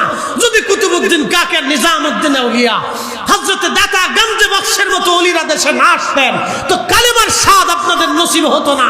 হুজুর গাউসে পাক আর খাজা বাহাউদ্দিন নকশবন্দ বুখারী এদের মতো ওলিরা যদি দেশে না আসতেন তাহলে কালেমার স্বাদ আপনার আমার নসিব হতো না। কথা বলে ঠিক কিনা? না নসিব হতো না, না নসিব হতো না। কিন্তু বড় আফসোস, আজকে ওনাদেরকে আমরা বানাচ্ছি বেদাতি। ওনাদেরকে কি বানাচ্ছি? বেদাতি, বেদাতি। এই উম্মতের আগামী দিনে কষ্ট, বহু কষ্ট আছে, অনেক বড় কষ্ট আছে। এই উম্মত ইতিহাস ভুলে গেছে, এই উম্মত ইতিহাস ভুলে গেছে, এই উম্মত ইতিহাসের মূল সাবজেক্ট ভুলে গেছে। যাদের দুয়ার আসমান থেকে সাহায্য আসতো তাদেরকে বানিয়েছি ভণ্ড। যাদের দোয়ায় আসমান থেকে সাকিনা আসতো, যাদের দোয়ায় মুসলমানদের বিজয় আসতো, যাদের দোয়ায় অল্প সৈন্য নিয়ে মুসলমান দিক বিদিক জয় করেছিল, আজকে তাদেরকে আমরা বানিয়েছি বেদাতি। আজকে আমরা তাদেরকে বানিয়েছি বেদাতি, আমরা তাদেরকে বলতেছি মুশরিক। উম্মতের কপালে আরো কষ্ট আছে। ভাবতেছেন এত সহজে ছুটে যাবে? নেভার, কখনো না। কেবল ফিলিস্তিন গেছে, বাকি অপেক্ষা করেন। যদি টিকে থাকে এইভাবে তাহলে আগামীর দিন আরো ভয়াবহ অশনি সংকেত আসতেছে। ভাবছেন আপনার বঙ্গদেশ নিরাপদ থাকবে? নেভার, কখনোই না, কখনোই না। প্রিয় উপস্থিতি হাজিরিন, কথাগুলি অনেক দুঃখের সাথে বললাম, কষ্টের সাথে আপনাদেরকে বললাম। বাবা আমার, আজকে এই উপমহাদেশের ভিতরে মুসলমান আছে প্রায় 100 কোটি। ভারতে, বাংলাদেশে আরাকান যদি দেখেন, 1000 বছর আগে যে আরাকানে ইসলাম আসলো, শত শত বছর ধরে যারা স্বাধীন ছিল, আজকে সেই জনপদ পরাধীন হয়ে মুসলমান রাজ বিতাড়িত হয়ে গেল। ফিলিস্তিনিরা 5500 বছর ধরে যারা স্বাধীন ছিল, শত শত বছর ধরে যারা এই জমিনে বিচরণ করলো, আজকে তারা ওই জমিন থেকে বিতাড়িত হয়ে গেল। ভাবে রাখবেন না যে আমার দেশের স্বাধীনতা বুঝি চিরদিন টিকে থাকবে, তা নাও হতে পারে। আমার দেশের স্বাধীনতা চলে যেতে পারে, অথবা আমার দেশ অনেক বড় হতে পারে, আমরা কিছুই জানি না, বলতে পারবো না। এই ভারত উপমহাদেশে প্রায় 80-90 কোটি মুসলমানের বসবাস। আফগানিস্তান, পাকিস্তান, ভারত, বাংলাদেশ, শ্রীলঙ্কা, মালদ্বীপ এবং আপনি যদি দেখেন নেপাল, ভুটান এবং আরাকান দিয়ে যদি আপনি দেখেন, প্রায় 90 কোটির মতো মুসলমান এদেশেই বসবাস করে। এদেশে আল্লাহর নবী আসেন নাই, সাহাবীরা যা এসেছিলেন সময় তারা পান নাই। তাহলে এদেশের কালেমার দরজা কারা খুললেন? এদেশের ইসলামের কালেমার দরজা যিনি খুলেছিলেন তিনি দাতা গঞ্জে বখ, তিনি বাইজিদ বোস্তামি, তিনি আবুল হাসান খেরকানি, তিনি আবু আলী ফাহমদি তুরশি, তিনি হযরত জুনাইদ বাগদাদি, তিনি হযরতে খাজা মাইনুদ্দিন চিশতি আজমিরি সঞ্জরি, তিনি খাজা উসমান হারুনি, তিনি খাজা বাকিবিল্লাহ, তিনি খাজা বাহাউদ্দিন নকশবন্দ বুখারী, বড় বড় ওলিরা এই জমিনে কালেমার দরজা খুলেছেন। আপনি ইতিহাসকে অস্বীকার করতে পারেন না তো। আপনি ইতিহাসকে অস্বীকার করলে আপনি অনেক বড় বেঈমান। আমরা জাতিগতভাবে এমন একটা জাতি, আমরা আমাদের ইতিহাস ঐতিহ্যকে ভুলে যাই। হ্যাঁ, আমরা ভুলে যাই। আপনি মালয়েশিয়াতে যান তো দেখবেন ওরা অনেক উন্নত। আমাদের 30 টাকা, ওদের 1 টাকা। সারা মালয়েশিয়া কুয়ালালামপুরে যে কটা এই একটা কি বলে একটা জেলার ভিতরে তাদের যত সুন্দর সুন্দর বিল্ডিং আছে, আমাদের সারা বাংলাদেশে তত সুন্দর বিল্ডিং নাই। তারা পৃথিবীর এক উন্নত বিশ্বের একটা দেশ। যা দেখবেন মালয়েশিয়ার যারা আছে তারা তাদের এই রাষ্ট্রীয় অনুষ্ঠানগুলিতে তারা তাদের সেই পোশাক লুঙ্গি এখনো পরিধান করে, এখনো পরিধান করে। আর আমাদের দেশের ছেলেপেলেরা একটু পয়সা করি হলে হাফ প্যান্ট পরে বাম হাতে সিগারেট নিয়ে রাস্তা দিয়ে হাঁটে, মনে হয় যে একবারে সোনাবাবু রাস্তা দিয়ে হাঁটতেছে। হ্যাঁ, ও তার নিজের ইতিহাসও ভুলে গেছে, ও বাপদাদার 14 গোষ্ঠীর বংশের এটাও ভুলে গেছে, মনে নেই। বুঝতে পারছেন? আমরা খুব সহজে আমাদের ইতিহাস, ঐতিহ্য, বংশের মর্যাদাগুলি আমরা সহজে ভুলে যাই। শোনেন, বংশের মর্যাদার কথা যদি আপনি মনে না রাখেন তাহলে আপনার ভবিষ্যৎ নষ্ট হবে। আপনার বাচ্চাদেরকে আপনাদের বংশের ভবিষ্যৎ, অতীতের কথা আপনাদেরকে শোনাইতে হবে, যে আমাদের বংশের মানুষ এই এই ধরনের ছিল, তারা এইভাবে দানশীল ছিল, এরকম ভদ্র ছিল, এরকম শরীফ ছিল, তারা তাদের নিজেদের মর্যাদাকে ক্ষুণ্ণ করতো না, অক্ষুণ্ণ রাখতো।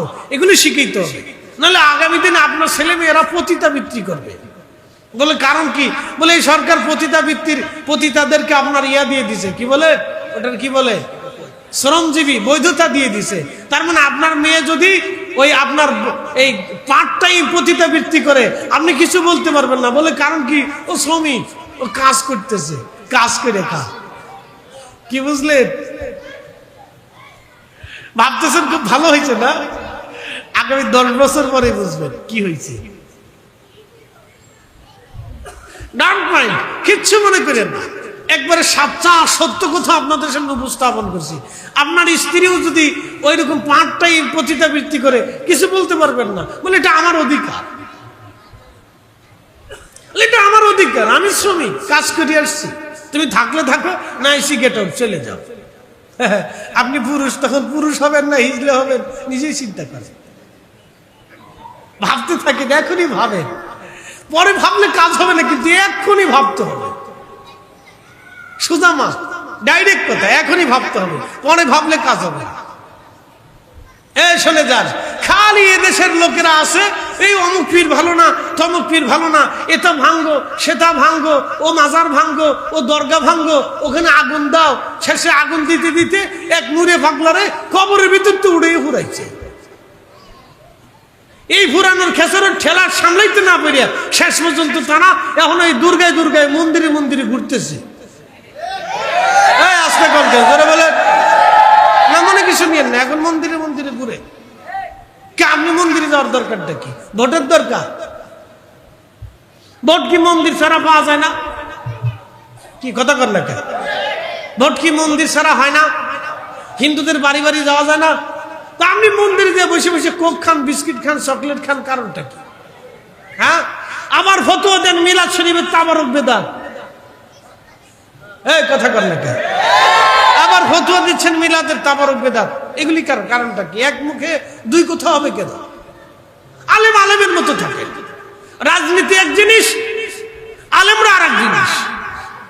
এই কথা কর না কেন? আমি এই জুব্বা জাব্বি গায়ে দিয়ে এখন পতিতার সামনে দিয়ে যদি হাইটে যাই, পতিতা ওই আপনার কি বলে, এই পতিতাদের যে আবাস আছে, এইখান দিয়ে যদি আমি হাইটে যাই, তো লোকেরা বলবে হাই হ্যাঁ, হুজুরের ওয়াজ শুনে আসলাম, হুজুরের সামনে দিয়ে যাই কে? কি কথা ঠিক আছে না ভাই? তো হুজুরের সামনে দিয়ে কেন যায়? প্রিয় উপস্থিতি, খুব মনোযোগ দিবেন। এই জন্য আপনাদেরকে বলতেছি, সাবধান। তাম দুনিয়াতে ইসলাম এনেছিলেন আল্লাহর ওলিরা, তাতে কোনো সন্দেহ নাই। ওলিরা যে ইসলাম দিয়েছিলেন এটাই হলো অরিজিনাল ইসলাম। কারণ ওলিরা কখনো ভুল ইসলাম আনেন নাই, ওলিরা অরিজিনাল ইসলাম এদেশে এনেছিলেন। আজ থেকে 1200 বছর আগে হযরতে বদর শাহ আউলিয়া রাহিমাহুল্লাহ তিনি চট্টগ্রামে আসলেন। তারও 100 বছর আগে বাইজিদ বোস্তামি রাহমাতুল্লাহ আলাইহি তিনি চট্টগ্রামে আসলেন। বাইজিদ থানাতে এখনো তার দরগা আছে। বাইজিদ বোস্তামি রাহমাতুল্লাহ আলাইহি 1300 বছর আগে দেশে আসলেন। 750 বছর আগে হযরতে শাহজালাল ইয়ামিনী আসলেন। 750 বছর আগে শাহজালাল ইয়ামিনী মুজাররিদ দেশে আসলেন। 360 জন আল্লাহর ওলি আসলেন। তারও 500 বছর আগে 12 আউলিয়া আসলেন। শাহজালাল ইয়ামিনীর 300 বছর আগে আল্লামা কমরউদ্দিন রুমি আসলেন। হুজুর গাউসে পাক রাহমাতুল্লাহ আলাইহির নাতি এদেশে 900 বছর আগে তিনি এসেছিলেন সিরাজগঞ্জে। সিরাজগঞ্জে হুজুর গাউসে পাকের নাতি 900 বছর আগে এসেছিলেন। 900 বছর আগে হুজুর গাউসে পাকের সন্তান মহিউদ্দিন আব্দুল কাদের জিলানী বড় পীরের ছেলে, কলিজার টুকরা সুলতানুল আরিফিন হযরতে ইসমাইল বগদাদি আল হাসানি ওয়াল হুসাইনি, তিনি মালয়েশিয়ার মালাক্কার সাগরের ভিতরে একটা ছোট্ট দ্বীপ পোলাও বসারে 900 বছর আগে এসেছিলেন। কালেমার দাওয়াত ওই জমিনে ছড়িয়েছে। সারা পৃথিবী ব্যাপী ওলিরা কালেমার দাওয়াত ছড়িয়েছেন, কালেমার দাওয়াত ওলিরা ছড়িয়েছেন। একেবারে নিঃস্বার্থভাবে তারা কালেমার দাওয়াত তারা দিয়েছেন। তামাম দুনিয়াতে ওলিরা কালেমার দাওয়াত দিয়েছেন। ওলিদের দেওয়া ইসলাম এই জমিনে চলবে, কথা বলেন ঠিক কিনা? তবে একটা কথা আপনাদেরকে বলে দিয়ে যাই, একটা কথা সারা জীবন মনে রাখবেন, একজন ওলি আল্লাহর পেয়ারা মেহবুব একদিকে আর তামাম দুনিয়া আর একদিকে থাকবে। আবার বলি, একজন ওলি একদিকে আর তামাম দুনিয়া আর একদিকে থাকবে। একজন ওলি একদিকে, তামাম দুনিয়া আর একদিকে থাকবে। আমার আল্লাহর সমর্থনটা ওই ওলির দিকে থাকবে, তামাম দুনিয়ার দিকে থাকবে না। কারণ দুনিয়া আল্লাহকে খুশি করে নাই, আল্লাহকে খুশি করেছে আল্লাহর ওলি, কথা বলেন ঠিক কিনা? দুনিয়ার অন্য কোটি মানুষ আল্লাহকে খুশি করতে পারে নাই, আল্লাহকে যিনি খুশি করেছেন আল্লাহ তার পক্ষেই থাকবে। এটা সহজ। বলে কোন ভাষা? বলে আল্লাহর কোরআনের ভাষা। আমাদের ভাষা নেই, আল্লাহর কোরআনের ভাষা। আচ্ছা আপনারা বলেন তো, কোরআনে যাহা যাহা আছে এটা কি এই কয়েক বছরের জন্য না কিয়ামত পর্যন্ত চলবে? না আসতে বলবেন না, জোরে বলেন কিয়ামত পর্যন্ত। একসাথে বলেন কিয়ামত পর্যন্ত চলবে। তাহলে কোরআনে কিয়ামত পর্যন্ত জিহাদের কথা আছে, কিয়ামত পর্যন্ত জিহাদও চলবে। কোরআনে কিয়ামত পর্যন্ত নামাজের কথা আছে, কিয়ামতের আগ সময় পর্যন্ত নামাজও চলবে। কোরআনে আজানের কথা আছে, কিয়ামত পর্যন্ত আজান চলবে। কোরআনে ইসলামের কথা আছে, কিয়ামতের আগ পর্যন্ত ইসলাম পৃথিবীতে চলবে। চেঙ্গিস খান পর্যন্ত 12 লক্ষ মানুষ 3 দিনে শহীদ করার পরও ইসলাম চেঙ্গিস খান হালাকু খানেরাও জমিন থেকে মিটিয়ে দিতে পারে নাই। কিয়ামত পর্যন্ত ইসলাম জমিনে টিকে থাকবে, কথা বলেন ঠিক কিনা? বলে কারণ কি? আল্লাহ কোরআনে বলেছেন। এই যে আজকের নসিহত দেখতেছেন, এটা কিয়ামত পর্যন্ত জিন্দা থাকবে। বলে কারণ কি? আল্লাহ কোরআনে বলেছেন, ওয়ালতাকুম মিনকুম উম্মাতুন ইয়াদউনা ইলাল খায়র। আমার বান্দাদের ভিতরে এক জামাত বান্দা থাকবে যারা কিয়ামত পর্যন্ত আমি আল্লাহর দিকে মানুষদেরকে ডাকতে থাকবে। একসাথে বলবেন আল্লাহু আকবার। আল্লাহ কোরআনে বলেছেন, আলা ইন্না আউলিয়া আল্লাহি লা খাউফ, সাবধান আমার ওলিদের কোনো ভয় নাই, ওয়ালা হুম ইয়াহজানুন, তারা চিন্তিত হবে না। তা মনে রাখবেন কিয়ামত পর্যন্ত আল্লাহ ওলির জমিনে আসতেই থাকবে, কথা বলেন ঠিক কিনা? হ্যাঁ, কিয়ামত পর্যন্ত আসতে থাকবে। এটা মনে রাখবেন, কিয়ামত পর্যন্ত যেহেতু ওলি আসবে, তো কিয়ামত পর্যন্ত আহলে সুন্নাত ওয়াল জামাত টিকে থাকবে। আপনি ঠিক বললেন ঠিক, না ঠিক বললেন ঠিক। আল্লাহর কোরআনে যেটা আছে ওটাই ঠিক, কথা কোন লেখা ঠিক কিনা? আল্লাহর কালামে যেটা আছে ওটাই ঠিক, একবার 100% ঠিক। লা শাকা লা রাইবা, কোনো সন্দেহ নাই। আপনার সন্দেহ হতে পারে, আর এক মুসলমানের সন্দেহ নাই, আমাদের দিলেও কোনো সন্দেহ নাই। একবারে লা শাকা লা রাইবা, কোনো সন্দেহ নাই, কোনো সন্দেহ নাই। বলে হুজুর কোরআনকে এভাবে বিশ্বাস করেন কেন? কারণ আমরা রাসূলকে 100% বিশ্বাস করি। কোরআন কি আমাদেরকে আল্লাহ সরাসরি শিখাইছে না আল্লাহ রসুল দিয়ে শিখাইছে? রসুল দিয়ে কোরআন শিখাইছে। নামাজ কি আল্লাহ সরাসরি শিখাইছে না নবী দিয়ে শিখাইছে? রোজা কি আল্লাহ সরাসরি শিখাইছে না নবী দিয়ে শিখাইছে? হজ কি আল্লাহ নিজে এসে শিখাইছে না রসুল দিয়ে শিখাইছে? রসুল দিয়ে শিখানো হয়েছে কেমনে কেমনে, কোন জায়গা কোন জায়গা। হজের কি নিয়ম হবে, আরাফাতের ময়দানে কখন আসতে হবে, কখন বের হতে হবে, মুজদালিফায় কখন যেতে হবে, মিনাতে কখন যেতে হবে, জমারাতে শয়তানকে কখন পাথর মারতে হবে, হারাম কখন তাওয়াফ করতে হবে, সাই কখন করতে হবে, এবং হাজরে আসওয়াদে কোন জায়গা সুমা দিতে হবে, এই মাকামে ইব্রাহিমে কোন জায়গা নামাজ পড়তে হবে, নামাজ পড়লে কি হবে, আল্লাহ নবী নিজে নিজে প্র্যাকটিক্যাল নবীজি শিখিয়ে দিয়ে গেছেন। এই জন্য রসুল মানলে আল্লাহ মানা হয়ে যায়। এই জন্য আমরা সুন্নিরা নবী নবী করি, কথা কন না ঠিক কিনা? অনেক ভাইরা বলে থাকেন যে কোরআনই সব, কোরআনই সব, কোরআনই সব। মিথ্যা কথা, মিথ্যা কথা। আল্লাহর কোরআন বলছে, আল্লাহর কোরআন বলছে মাইয়ুতির রাসূলা ফাকাদ আতা আল্লাহ। নবী মানলে কোরআন মানা হয়ে যায়। একসাথে বলবেন আল্লাহু আকবার। নবী মানলে কাকে মানা হয়? নবী মানলে কাকে মানা হয়? আমি বলছি না, কোরআনে বলছে? কোরআনে বলছে। কোরআন যদি বিশ্বাস করেন তো রসুল আগে মানতে হবে। এই জন্য আমরা যারা তরিকতপন্থী আছি, সুন্নি আছি, আমরা আগে রসুলের কথা বলি। কথা ঠিক আছে না? এই বলার কারণে আমরা অনেকের কাছে বেদাতি হয়ে গেছি। এটা তার দৃষ্টিকোণ আছে। মানুষের বিশ্বাস, ধ্যান, ধারণা সবার একরকম হয় না। কেউ বেদাতি বলতে পারে, ভণ্ড বলতে পারে, তার বাক স্বাধীনতা আছে, বলতেছে বলো। ওগুলো আমরা কানের ভিতরে ঢুকাই না। বলতেই পারে, তার বাক স্বাধীনতা আছে। আমরা সমালোচনা সহ্য করতে পারি, কারণ বহু মানুষ আমাদের সমালোচনা করে, এই জন্য আমরা সহ্য করি, অসুবিধা নেই। সমালোচনা করতেছে, করার অধিকার আছে, করতেছে করুক। সমালোচনা সহ্য করার মতো ধৈর্য শক্তি লাগে। অনেকে আছে সমালোচনা সহ্য করতে পারে না, এই জন্য সমালোচনা সহ্য করার ধৈর্য লাগে। এই ধৈর্য আমার পীর মুর্শিদ আমরা শিখেছি। বলে কেমনে? হুজুর কেবলার কাছে যায় মানুষ বলতো, হুজুর আপনাকে অমুক হুজুরে এই জাতা মন্দ সন্দ আবি যাবি কথাবার্তা বলেছে। হুজুর বলতেন বাবা ওরা বুঝে নাই তাই বলছে। যদি বুঝতো তো বলতো না, তোমরা ভেজাল করো না, বলার দরকার তার বলেছে। বাস আমাদেরকে ঠান্ডা করতেন। একসাথে বলবেন মারহাবা। না আরো জোরে বলেন, একসাথে বলেন। আচ্ছা, আমার রসুলের জিন্দেগি আছে না নাই? একসাথে বলেন আছে কিনা? জোরে বলেন আছে কিনা? বলেন রসুলে করিম সাল্লাল্লাহু আলাইহি ওয়াসাল্লাম জীবনে কখনো আবু জাহেলের ব্যক্তিগত পারিবারিক কোনো বিষয়ে গীবত করছে? অথচ আল্লাহর নবীর জীবনে চরম দুশমন ছিল আবু জাহেল। কথা কর না কেন? জীবনে রসুল করিম আবু জাহেলের চারিত্রিক জিন্দেগি, জীবন, সংসার, তার ব্যক্তিগত পার্সোনাল কোন বিষয়ে আল্লাহর নবী আবু জাহেলের নিন্দা, মন্দ, গীবত, আব্বা, সাইবা, আবু লাহাব, কাফির, কুফার, বেদিন, বিধর্মী, ইহুদি, খ্রিস্টান, কারো বিরুদ্ধে আল্লাহর নবী তার ব্যক্তিগত বিষয় নিয়ে কখনো সমালোচনা করেন নাই।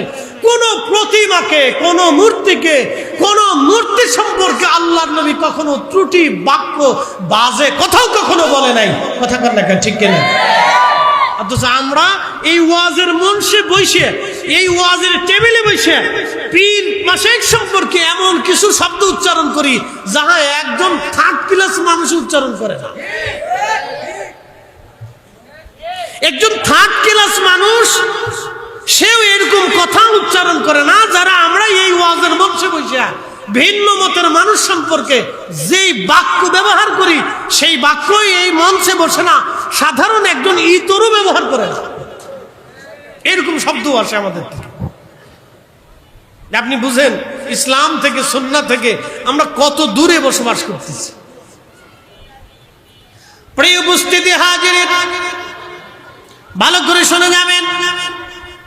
প্রিয় নবী রাহমাতুল লিল আলামিনের কাছে 40 বছর বয়সে কোরআন শরীফ নাজিল হলো। 40 বছর আগে আল্লাহর মেহবুবের কাছে কোরআন আসে নাই।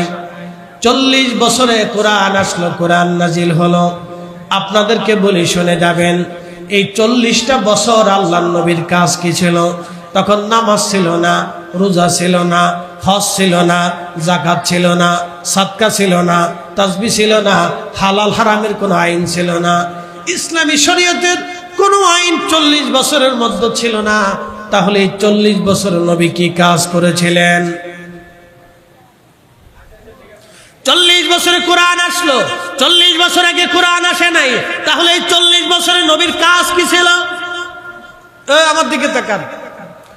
কোন বক্তা অনেক সময় বলেই ফেললেন যে রসুলের 40 বছরের জীবনী আমাদের জন্য আদর্শনীয়, অনুসরণীয় না। উনি কত বড় মুফতি আজম! আল্লাহু আকবার। আল্লাহ ভাইদেরকে বুঝ দিক, সকলে বলে না আমিন। কি একটা ডাহা মিথ্যা কথা! আল্লাহ রসুলের পুরা জিন্দেগি আমাদের জন্য অনুসরণীয়। কথা বলেন না কেন, ঠিক কিনা? আচ্ছা বলেন তো, কোরআন নাজিল হওয়ার আগে নবীর কোনো ভুল ছিল? আইব ছিল, দোষ ছিল, খাতা ছিল। পৃথিবীর বড় বড় বড় বড় বড় বড় লেখকরা বই লেখছে, একটা জিন্দেগির একটা পাঠও কি রসুলের ভুল ধরায় দিতে পারছে? বাংলাদেশের কিছু আস্তিক নাস্তিক আছে, এরা মাঝে মধ্যে এই 3 নম্বর ওই ছাগলের মতো খালি লাফালাফি করে। এ কথাটা বলতে বাধ্য হলাম, বলে হুজুর কেন বললেন? বলতেছি এই জন্য, ওরা আল্লাহ রসুলের আল্লাহর মেহবুবের অনেক কথা বুঝে না, না বুঝেই লাফালাফি করে যে এটা উনি ভুল বলছেন, এই বলছেন সেই বলছেন, এটা ভুল, ওরা লাফালাফি করে। ভালো করে বুঝবেন। আমার দিকে তাকান, কোরআন নাজিল হইল 40 বছর বয়সে, তাহলে 1 থেকে 40 বছর পর্যন্ত আল্লাহর নবী কি করলেন? 1 নম্বর, মিথ্যা বলেন নাই। জোরে বলেন, একসাথে বলেন মিথ্যা। জোরে বলেন মিথ্যা। এরা আমার সাথে বলেন মিথ্যা। আর বাঙালি মুসলমান মসজিদের জায়নামাজে বসে মিথ্যা কথা বলে। মসজিদের জায়নামাজে বসে বাঙালি মুসলমান মিথ্যা বলে। এরাই জাতি মেড ইন বাংলাদেশ, অথচ হাজার হাজার ওয়াজ হচ্ছে। 40 বছরের জীবনে আল্লাহর নবী কখনো আমানত নষ্ট করেন নাই।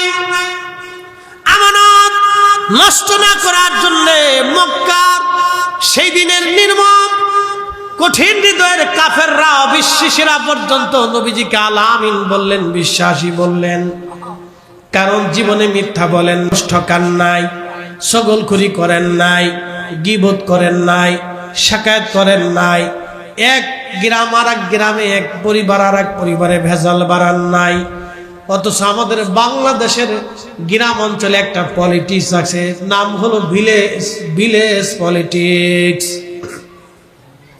বাংলাদেশের গ্রাম পলিটিক্স, ভিলেজ পলিটিক্স যদি আপনি দাফন করতে না পারেন, তত সময় পর্যন্ত বাংলার গ্রাম ভালো হবে না। আমি নাম দিয়েছি কুত্তা পলিটিক্স। বলে হুজুর কারণ কি? বাংলাদেশের হাজার হাজার 64,000 গ্রামে ভিলেজ পলিটিক্স আছে। এই ভিলেজ পলিটিক্স নামক এক পলিটিক্স বাংলাদেশের গ্রামকে অশান্ত রাখে। এই পাড়া সেই পাড়া, এই পরিবার সেই পরিবার, ওই এলাকা সেই এলাকা, এই মাতবার সেই মাতবার, ভেজাল কিন্তু চলেই যাচ্ছে। সারা বছর ভেজাল লাগে, গ্রামে গ্রামে মারামারি লাগে, এলাকায় এলাকায় মারামারি হয়। এটার নাম হলো ভিলেজ পলিটিক্স। ওরে কেমনে নামাবে, ওরে কেমনে ক্ষতি করবে, ওর মাইয়ার বিয়ে কেমনে ভাঙবে, কি আস্তে গনকে জোরে বলেন। এর নাম হচ্ছে ভিলেজ পলিটিক্স। আমি নাম দিচ্ছি কুত্তা পলিটিক্স। এই পলিটিক্স বাংলার মাটিতে যেদিন দাফন না হবে, ততদিনই বাংলাদেশে শান্তি আসবে না। না, আপনি শান্তিতে ঘুমাইতে পারবেন না। ভালো করে বুঝে না, আমি যা বলতেছি একবার স্টেট কাট বলতেছি, বুঝার কথা বলতেছি। 40 বছরে কোরআন আসে নাই, তো নবীর কাজ কি ছিল? আর একটা কাজ করেছিলেন, হিলফুল ফুজুল। এই শোনেন, হিলফুল ফুজুলের কাজ কি ছিল? হিলফুল ফুজুলের কাজ ছিল ক্ষুধার তরবারি খাবার পৌঁছানো। হিলফুল ফুজুলের কাজ ছিল অসুস্থকে সেবা দেওয়া। হিলফুল ফুজুলের কাজ ছিল এলাকায় এলাকায়, গ্রামে গোত্রে গোত্রে ভেজাল মীমাংসা করা, যুদ্ধ বিগ্রহ নষ্ট বন্ধ করে দেওয়া। হিলফুল ফুজুলের মূল কাজ ছিল দুনিয়াতে শান্তি প্রতিষ্ঠিত করা। একসাথে বলবেন আল্লাহু আকবার। না হয় না, আরো জোরে বলেন, জোরে জোরে জোরে।